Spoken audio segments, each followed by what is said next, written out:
The courage of a friend. That's what I can say now. But at that moment, I heard words that would bring any parents to their knees.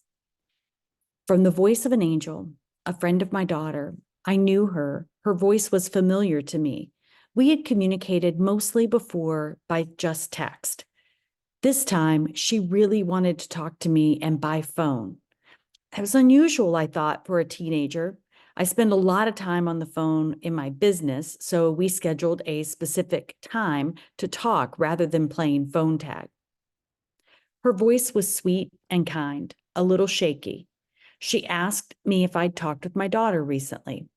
My daughter didn't live with me, she lived with her dad in another state. I said yes, here and there, a text message and a chat by phone over this weekend. I had just returned from a long trip with my girls to Cleveland for a work convention.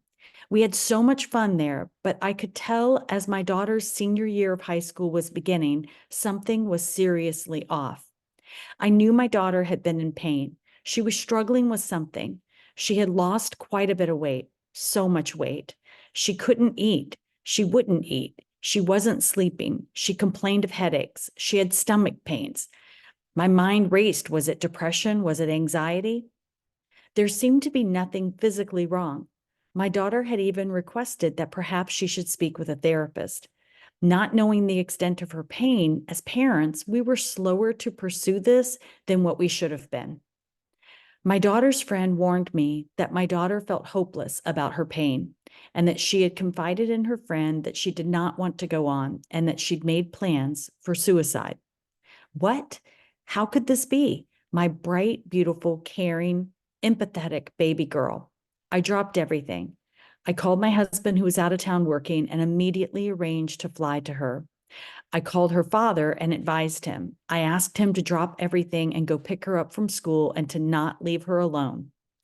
As I scrambled to make flight arrangements, she was questioned by her father. She acknowledged the physical pain she was in was unrelenting, and she was hopeless for relief. It was an unending pain, the headaches, the stomach aches, the nightmares. In hindsight, I can see now that the misplaced shame and guilt that she was under eats you up from the inside out. She did have a plan to end it all. At the time, we were also unaware of a telling sign, which was the cutting.